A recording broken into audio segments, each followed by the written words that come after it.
Le pasteur Marcelo Tunasi sort de son silence et dit toute la vérité sur la mort de Maman Blanche. Avant de commencer, j'aimerais d'abord vous inviter à vous abonner et à cliquer sur la cloche de notification pour ne pas rater mes prochaines vidéos. Écoutons. Aujourd'hui, j'aimerais un peu clarifier certaines choses. Comme je vous ai dit, il y a des choses qui ont commencé depuis le mois de juin et le Seigneur m'avait dit de me taire parce que ça allait finir tout seul. Et j'ai vu comment c'est fini tout seul. Mais il y a d'autres niveaux d'attaque. Dieu m'a dit là, tu vas parler. Soyez en paix. Dieu m'a donné la sagesse de parler maintenant. Soyez en paix, respirez.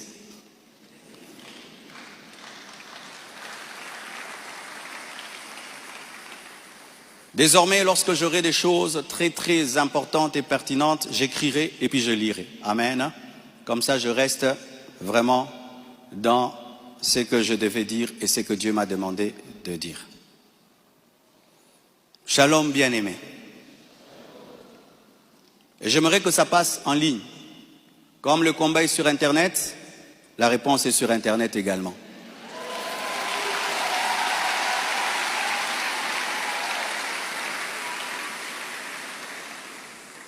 Je n'avais pas l'intention de m'exprimer publiquement à ce sujet, mais voyant le plan manifeste de l'ennemi, de s'aimer la division et de tenter de déstabiliser la communauté CREFEM, j'ai été conduit à sortir de mon silence. Et cela se fait aujourd'hui dans toutes les extensions compassion dans le monde. Les pasteurs vont parler en résumé ce que je suis en train de dire ici, car les fidèles ont besoin de réponses. Car il y a un temps pour se taire, un temps pour parler. Suite au décès de mon épouse Blanche, j'avais pris l'initiative de faire construire une maison pour ma belle-mère en mémoire de sa fille. Et c'était ça le plan, d'ailleurs, je ne sais pas s'il y a les photos, c'était ça le plan de cette maison R+1. Par amour pour elle, par amour pour sa fille, en mémoire d'elle. Sur la parcelle, ma parcelle qui est à Bibois, 10 mètres sur 30 que j'allais lui donner. 10 mètres, 15 mètres sur 30, ou 10 mètres sur 30, j'ai oublié. Alors, lorsque j'ai décidé de le faire, le projet était déjà en cours avec son fils et un architecte, d'ailleurs celui qui est en train de nous construire ici. J'ai décidé d'en informer également la branche paternelle de la famille, pour des raisons de transparence. C'est alors que l'on m'a demandé de donner la même chose en espèces pour la famille paternelle, ça veut dire l'argent que je vais dépenser pour construire cette maison pour la maman, que je donne aussi la même somme du côté du papa. J'ai expliqué que je ne pouvais donner que 250 000 $ pour l'ensemble des deux familles, considérant que je n'ai qu'une seule belle famille et qu'il leur revenait de se répartir cela entre eux. Mais à ma grande surprise, on m'a dit que la maison était considérée comme un cadeau que Blanche avait promis un jour et qu'elle ne comptait pas donc dans l'héritage. Ils exigeaient donc une somme supplémentaire pour atteindre un total de 800 000 $. Par ailleurs, certains membres de leur famille ont contesté ma désignation légale comme liquidateur de mes propres biens, réclamant que ce rôle soit attribué à ma belle-mère. Ce que j'ai catégoriquement refusé, car cela ne respecte ni le droit ni l'équilibre. Comment je peux être vivant et c'est quelqu'un d'autre qui va liquider mes biens? Ils m'ont également reproché d'avoir exprimé pendant le deuil ma volonté de ne plus me remarier, une déclaration faite sous le choc et la douleur, car lorsqu'on pleure, on dit des choses, en prétendant que j'avais menti parce que j'ai finalement choisi de reconstruire ma vie. L'un d'eux m'a même dit que je devais rester veuf jusqu'à ce qu'ils reçoivent leur héritage. 2 réunions ont eu lieu entre moi et une partie de ma belle famille. Malheureusement, aucun accord n'a pu être trouvé. Ils m'ont officiellement réclamé 800 000 $ au travers de mes avocats, tandis que j'avais proposé 250 000 $ à l'amiable, par amour, par respect et pour honorer la mémoire de Blanche. Cela alors même que dans ma famille Tounassi, les biens sont toujours laissés à 100% aux orphelins, car c'est là notre coutume, nous ne dérangeons jamais les veuves ni les veufs, tout est donné aux orphelins. Suite à cette impasse, nous avons lancé un inventaire légal de mes biens, conformément au code de la famille en RDC, dans le cadre d'un régime de communauté de biens avec 4 héritiers.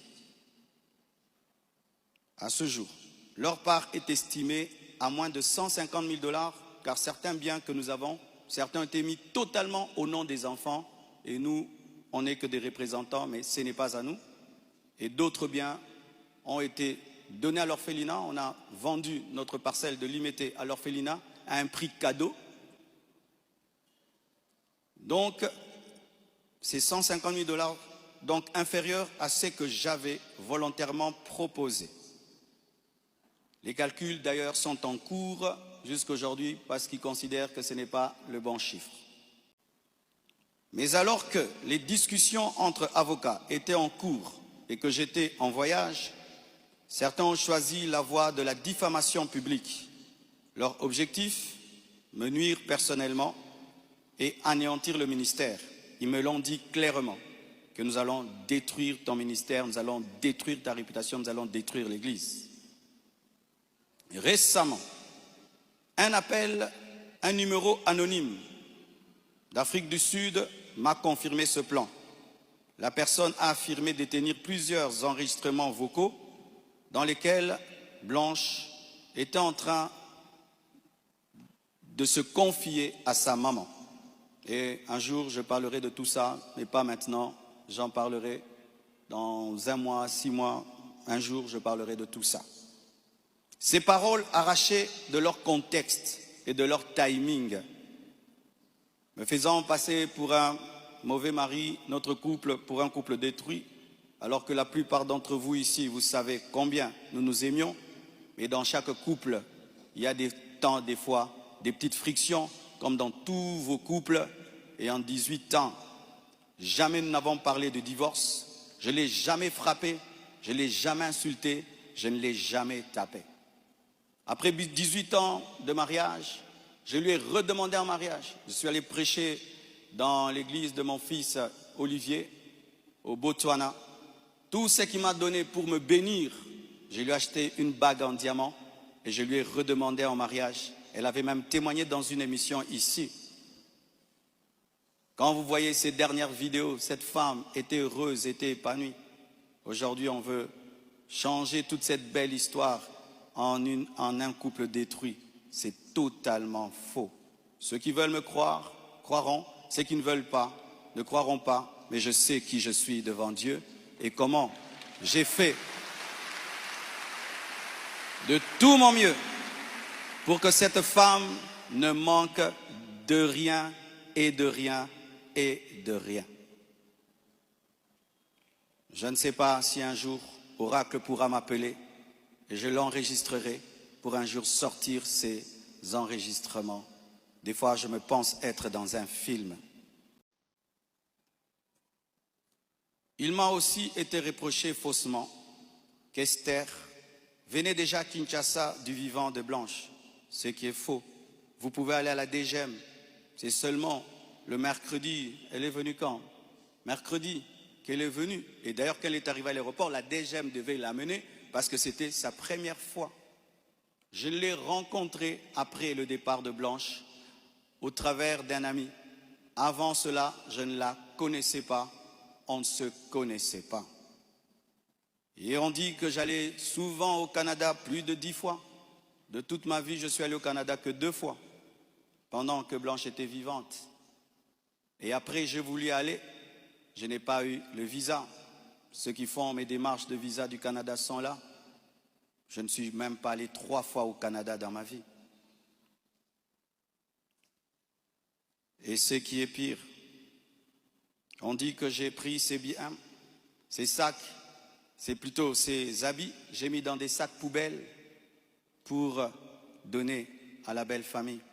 Est-ce que toi, tu gardes tes habits dans des sacs poubelles pour que moi j'ai des sacs poubelles à mettre des vêtements? On a mis ces habits dans des valises et dans des gros sacs parce qu'il y en avait beaucoup. Quand ils sont venus prendre les habits, ils ont cru qu'il y en aurait quelques-uns. Il n'y avait pas assez de place dans leur voiture. J'ai dû leur prêter même un bus pour amener les habits. Il y avait au moins 4 grandes valises et des grands sacs. Les sacs là qu'on utilise quand on a trop de vêtements. Mais ce ne sont pas des sacs poubelles. Plus de 6, si j'ai oublié. J'ai même la photo, je compte parce qu'il faut être précis. C'est ça, 4 valises et 1, 2, 3, 4, 5, 6 grands sacs. Et si certains doutent, je vais vous envoyer tout ça au président des départements. Vous aurez ces photos. Tout ça pourquoi? Et ce qui est terrible, on m'accuse même de l'avoir tué. Alors qu'elle est décédée d'une crise cardiaque à l'hôpital suite à une opération. Et ils m'ont posé la question. Elle est morte de quoi? Je leur ai dit. On l'a opérée. Elle n'a pas supporté l'opération. Le même jour, quand je suis arrivé avec son corps, après encore, la famille paternelle me pose les mêmes questions devant 10 personnes, 15 personnes. J'ai expliqué. Ils savent de quoi elle est morte. Et aujourd'hui, au Congo, si tu deviens grand, donc tu tues les gens. Quiconque meurt à côté de toi, c'est toi qui le tues. Le jour que Dieu t'élèvera, tu comprendras ça. Tu dois prier que tout le monde vive 90 ans. Si les gens commencent à mourir, c'est toi qui les tues. Comment peux-je tuer la mère de mes enfants? Priver Tabiri de sa maman? Comment? Même toi, qui viens de te convertir, tu ne peux pas faire une telle chose. Moi, serviteur de Dieu. Elle est partie en Turquie samedi. Je l'ai suivie dimanche. On s'est rencontrés même avec papa à l'aéroport. Elle était déjà partie. C'est terrible, terrible, vraiment le niveau de raisonnement que les Congolais nous avons atteint, vraiment. Vraiment que les écoles recommencent, je ne sais pas, vraiment. C'est terrible. Des fois, je me dis, tous les derniers de la classe qu'on ne voyait plus, ils sont remplis maintenant, là-bas.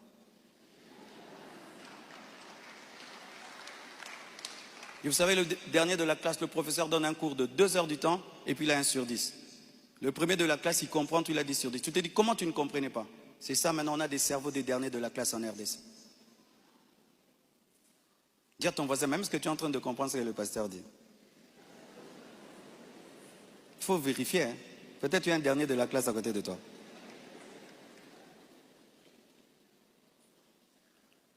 Tout cela n'est rien d'autre qu'un chantage, motivé par l'appât du gain, car cette personne me dira, donne-nous l'argent, nous avons des voices, sinon nous allons te détruire.